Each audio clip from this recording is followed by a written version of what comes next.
So one of the things that I don't like to do is go out there and make random videos on random trade ideas based off of random people's ideas on random websites.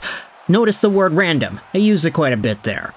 Because, realistically, if I wanted to make a video about every sort of trade idea that gets tossed out there online, we could be sitting here forever. Literally, it's an endless stream of infinite content if I decided to go out there and make a video on whatever trade idea gets published online. But this one is the rare instance where I actually look at one of these ideas and I'm like, you know what? That makes sense to me in more ways than one, and it's one of these ideas that I think many fans of the Detroit Red Wings would potentially agree with too. Maybe I'm just overvaluing this player, maybe I'm coming at it from a biased point of view, but what I wanted to do was head over to Heavy.com. Because Heavy.com happens to be one of these websites that just goes out there and uses random trade ideas from Puckpedia's new general manager tool to create articles. I mean, look, I'm not going to go out there and question the integrity of the writers of Heavy.com. This particular article was written by Cole Shelton, published on August 7th, but a lot of the discussions on this website just happen to be, hey, we looked at Puckpedia.com and we looked at their general manager trade function, and we looked at some of the ideas that users on the website made, and this is an article that we're making about the fan trade ideas. Like, it's not really the most, professional setup. I like to make videos on trade ideas if it's talked about in a podcast or on the radio or in an article by one of the main outlets for hockey news, The Athletic, Sportsnet, Daily Faceoff, The Fourth Period, etc. That's kind of where I like to do my conversing about trades, but this is the one rare time where I'm actually going to look at an idea on one of these fan-proposed sites and actually agree with it. So I'll leave a link in the description to this article by Cole Shelton.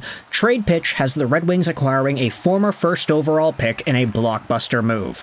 Now, you know from the title, you know from the thumbnail who it is we're talking about. The Florida Panthers are the reigning Stanley Cup champion, and one key player on the team, Aaron Ekblad, has been the subject of trade rumors. Ekblad was drafted first overall by the Panthers in 2014, and he's set to enter the final year of his 8-year, $60 million deal. With Ekblad having 1 year left on his deal, his name has come up in trade rumors. The website Puckpedia has a new tool called PuckGM that lets users create their own trades, and one user proposed a deal that would see the Wings acquire Ekblad in a blockbuster. Here it is. Aaron Ekblad over to Detroit, and the Florida Panthers get Ben Sherratt and a 2026 second-round pick. Now, this article has a lot of analysis done, so I will give the writer, Cole Shelton, his props here. He goes out there and dives into the entire thing whilst providing some meaningful commentary on the idea. Again, I don't like making videos like this where it's like, hey, we're looking at a fan-made trade proposal and we're making an entire video about it, but I actually do like this the most. Here's why. Aaron Ekblad, if you go over to his entire profile, there's no secret here. He was a first overall pick, and he is a Stanley Cup champion. 28 years old, 6'4", 216, right-handed defenseman making $7.5 million a year till the end of this season. Ekblad, in this most previous year of play, had 18 points in 51 games. He had missed out a chunk of time with injuries, and you could definitely notice that the point production he had gotten was a far cry from the 57 points he had in 2021-2022, just 2 seasons ago. Back then, I mean, he had 57 points in 61 games. He was almost a point-per-game guy. But as the Florida Panthers got deeper, as their playoff roster housed more meaningful defensemen playing meaningful minutes spread across 3 pairings, Aaron Ekblad's production declined, but it's not really like his role declined either, honestly. Like, this previous season, you saw different guys taking up top positions on the power play. You had OEL in there for a little bit, not to mention Gustav Forsling, who took a big step up. Defensemen on Florida did not really score as much this season as they had in the past, but honestly, in my opinion, it doesn't really act as an indictment against Aaron Ekblad. I still think that he was a defenseman taken first overall because of his skills, because of his two-way stability, because of his frame, because of the offensive production, and we had seen for different parts of his career that he was worth it.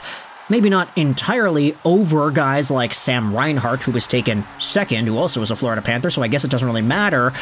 Not to mention Leon Draisaitl, who was taken a little bit later there. I think Draisaitl was the steal of maybe even the decade, really, when it comes to NHL drafts. But Aaron Ekblad, first overall guy, solid dude, mobile defenseman, and he's a player that can produce some points. If you want to talk about the Florida Panthers saving some dollars and getting rid of a guy who's already been listed in a bunch of trade rumors this year already, trading Aaron Ekblad to Detroit, I think, makes a lot of sense. Because when you consider the other name that the Detroit Red Wings were linked with this entire summer, it seemed like, Jacob Trouba is a guy that I think is inferior to Aaron Ekblad. Trouba is older than Ekblad, he's more expensive than Ekblad, and his contract goes on for one more season than Ekblad. And you could say he's a lot worse.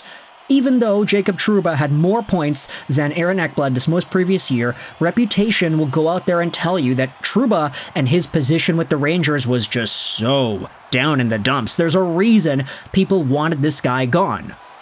For Aaron Ekblad, it's not necessarily that, oh, he played poorly and now we want him out. It's like, okay, he's making 7-5. There are a lot of other defensemen on this team. The team already won a cup. Aaron Ekblad's spot, his position on the team, it's not really as valuable as it was 2 years ago.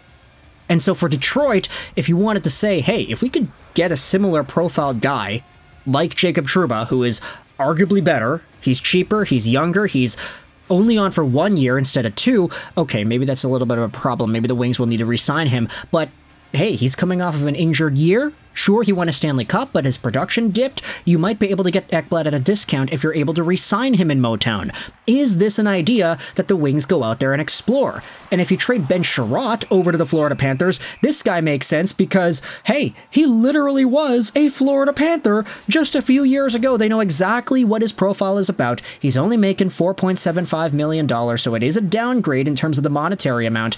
And even though Ben Sherratt really isn't like the best defenseman in the world, there's a very particular style of game that he plays that would be seen as valuable by a team like Florida, that literally just won the Stanley Cup by having a bunch of dudes in their decor play the way that Ben Sherratt does.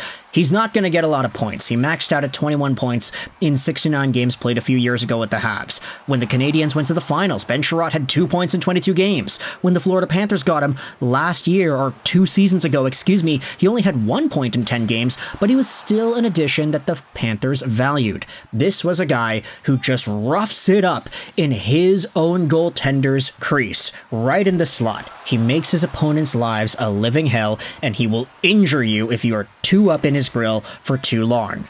Ben Sherratt plays that dog style of game, and for a Florida Panthers squad that's trying to maybe continue to compete with their current core, it's not like they are desperate to win a Stanley Cup right now, and for Aaron Ekblad, because his contract is expiring, you could say that there is a little bit more stability they could want out of their D-men. Ben Sherratt's on for 2 more seasons.